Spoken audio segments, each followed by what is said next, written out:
இயேசு கிறிஸ்துவின் நாமத்தில் உங்கள் அனைவரையும் அன்போடு கூட வாழ்த்துகிறேன். இன்றைக்கு நாம் தியானிக்க போகிற தலைப்பு தேவ சமூகத்தில் பிரியமாய் இருப்பது. Being pleasing in God's presence. வசனம் சங்கீதம் 19:14. என் கண்மலையும் என் மீட்பரும் ஆகிய கர்த்தாவே, என் வாயின் வார்த்தைகளும் என் இருதயத்தின் தியானமும் உமது சமூகத்தில் பிரியமாயிருப்பதாக. இங்கே தாவீதாசன் செபிக்கிறார் பாருங்களேன். என் கண்மலையும், அப்போனா உறுதியான அசைக்க முடியாத ஒரு கண்மலை இல்லையா? அப்போது அவர் என் மீட்பராகியும் கர்த்தாவே, எல்லா காரியத்திலேருந்து பாவத்திலேருந்து என்னை சாபத்திலேருந்து என்னை மீட்டு எடுத்த கர்த்தாவே, என் வாயின் வார்த்தைகளும் என் இருதயத்தின் தியானமும் உமது சமூகத்தில் பிரியமாக இருக்கட்டும். இதை டிபிடி ஓஷனில் நான் படிக்கலாம். என் வாயின் வார்த்தைகளும் என் தியான சிந்தனைகளும் என் இருதயத்தின் ஒவ்வொரு அசைவும் என் ஒரே மீட்பரும் என் பாதுகாவலராகிய தேவனுமான உம்முடைய கண்களுக்கு முன்பாக எப்போதும் தூய்மையாகவும் பிரியமானதாகவும் உகந்ததாகவும் இருக்கட்டும். பாருங்க, அவர் தன்னையே அங்கே அர்ப்பணித்து செபிக்கிறாரு. என் இருதயத்தின் தியானமும் என்னுடைய வாயின் வார்த்தைகளும் ரொம்ப கவனமாக இருக்கணும் ஆண்டவரேன்னு சொல்லி செபிக்கிறாரு. இங்கே ஏன் இவர் இருதயத்தில் தியானிக்கிற அந்த சிந்தனைகள் ரொம்ப கவனமாக இருக்க வேண்டும் என்று இங்கே பார்க்குறோம். ஏன்னா பார்த்தீங்கன்னா எரேமியாவில் 19:9 பார்த்தீங்கன்னா, எல்லாவற்றை பார்க்கிலும் இருதயமே திருக்குள்ளதும் மகா கேடுள்ளதுமாய் இருக்கிறது, அதை அறியத்தக்கவன் யார்? இந்த இடத்துல இருதயம் திருக்குள்ளதும் மகா கேடுமுள்ளதுமாய் இருக்குது என்று பார்க்கிறோம். ஏன்னா அந்த இருதயம் பாருங்க ஏமாற்றும் தன்மை கொண்டதா இருக்கிறது, ரொம்ப மோசமாக காயப்பட்டிருக்கிறது. பாருங்க, நிறைய உண்மைகளை மறைத்து பொய்யான நம்பிக்கை கொடுக்கும் பாருங்க அந்த இருதயம். நான் செய்கிறதெல்லாம் சரிதான், நான் பேசுறதெல்லாம் சரிதான் என்ற ஒரு இடத்துல அதை நிற்கும் பாருங்க. பொல்லாங்கானதை செய்துட்டு இதெல்லாம் சின்ன விஷயந்தான், ஒன்றும் பெரிய விஷயமே இல்லை, இதெல்லாம் ஒன்றும் பிரச்சனையே இல்லைன்னு பொய் சொல்லும் பாருங்க. தேவனை விட சுய உணர்வை அதை உயர்த்தும் பாருங்க அந்த இருதயம். அந்த இருதயம் பெருமை இருக்கும், அந்த இருதயத்தில் பயம் இருக்கும், சுயநலகம் இருக்கும், ஏமாற்று தன்மை இருக்கும். அப்போ இதெல்லாம் அறியத்தக்கவர் யார் அப்படின்னா தேவன். எரேமியா 17:10 கர்த்தராகிய நானே ஒவ்வொருவனுக்கும் அவன் அவன் வழிகளுக்கு செய்கைகளின் பலன்களுக்கும் தக்கதை கொடுக்கும்படிக்கு இருதயத்தை ஆராய்கிறவரும் உள்ளந்தெரியங்களை சோதிக்கிறவருமாய் இருக்கிறேன். அப்போது நம்ம இருதயத்தை சோதித்து அறிகிறவர் தேவன்.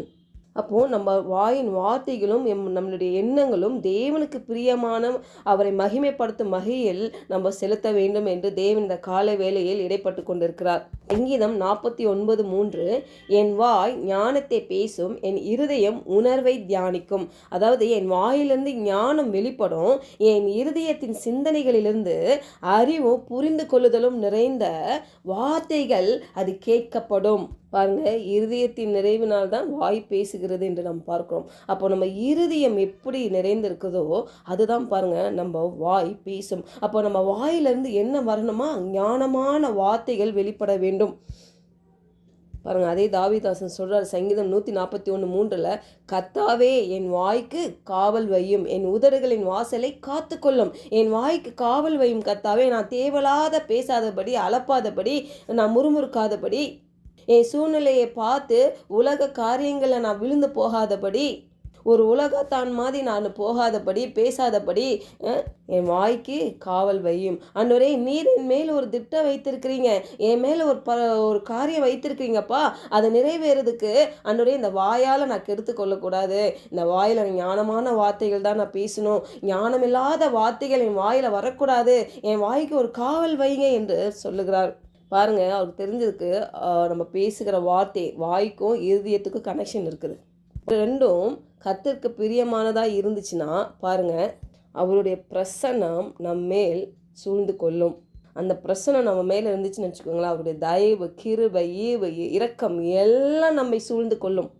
அந்த ரொம்ப முக்கியமான ஒரு காரியமே நம்ம இருதயம். பாருங்கள், நீதிமொழிகள் 4:23 எல்லா காவலோடும் உன் இருதயத்தை காத்துக்கொள், அதனிடத்தில் நின்று ஜீவ ஊற்று புறப்படும். அதுக்கு அர்த்த வசனமே சொல்லுது பாருங்களேன், வாயின் தாறுமாறுகளை உன்னை விட்டகற்றி உதடுகளின் மாறுபாட்டை உனக்கு தூரப்படுத்து. வாயில் தேவலாத வார்த்தைகளை பேசுறது நிப்பாட்டி தாவீதாசன் கேட்டது போல, ஆண்டவரே என் வாய்க்கு காவல் வையும். நாம் பேசுகிற வார்த்தைகள் நம்ம சிந்திக்கிற விதம், இந்த அடிப்படையான இந்த மாற்றங்களை நம்ம செய்யணும்னா பரிசுத்த ஆவியானவர் இயற்கைக்கு அப்பாற்பட்ட வல்லமையை நமக்கு உதவும்பாங்க. அதுக்கு தான் நம்ம அந்த பரிசுத்த ஆவியானவரை அவர் சத்தத்தை கேட்க வேண்டும். அந்த பரிசுத்த ஆவியானவர் நம்மோடு இருக்கிறார் என்ற உணர்வில் நம்ம வாழ வேண்டும். பாருங்களேன், சில வேளையில் நம்ம கண்ட்ரோல் மீறியே இந்த காரியெல்லாம் நம்மளால் செய்ய முடியல. ஆனால் இதுக்கு தான் அந்த பரிசுத்த ஆவியார் நம்மளுக்கு உதவி செய்கிறவராக இருக்கிறார். முதலாவது நம்ம விட்டு கொடுக்கணும். பாருங்கள், தாவீதாசன் பாருங்கள், அவர் எவ்வளோ ஆழமாய் சிந்தித்து சொல்கிறாருப்பாங்க, என் வாய்க்கு காவல் வையும் ஆண்டவரே, நான் என் இருதயத்தை நான் காத்து கொள்ளணும் ஆண்டவரே, என் இருதயத்தில் நான் சிந்திக்கிற காரியமோ நான் பேசுகிற வார்த்தையும் உமக்கு பிரியமுள்ளதாக இருக்கட்டும் ஆண்டவரே, எனக்கு நீங்கள் உதவி செய்யுங்க, என்னை வழி நடத்துங்கப்பா அப்படின்னு அவர் ஜெபிக்கிறார். இன்றைக்கு நீங்களும் நானும் கூட அப்படி ஒரு தாழ்மையாக தேவன்ட்டு கேட்போம், ஜெபிக்கலாம். பரலோக தகப்பனே, இந்த காலை வேளையில் எங்களோடு நீர் இடைப்பட்டதுக்காக உமக்கு நன்றி செலுத்துகிறோம் கர்த்தாவே. எங்கள் வாய்க்கு காவல் வையும் ஆண்டவரே, தேவையில்லாத வார்த்தைகளை நாங்கள் பேசாதபடி, அலப்பாதபடி என் தேவன் பரிசுத்த ஆவியானவர் எங்களுக்கு உதவி செய்யும்படியாக நாங்கள் ஜெபிக்கிறோம் கர்த்தாவே. அப்பா, எங்கள் இருதயத்தில் உண்மை உள்ளவைகளும், ஒழுக்கம் உள்ளவைகளையும், நீதி உள்ளவைகளையும், கற்புள்ளவைகளையும், அன்பு உள்ளவைகளையும், நற்கீர்த்தி உள்ளவைகளையும், புண்ணியமும் புகழும் அதை சிந்தித்து கொண்டிருக்கிற அந்த பாக்கியத்தை எங்களுக்கு தாங்க ஆண்டவரே.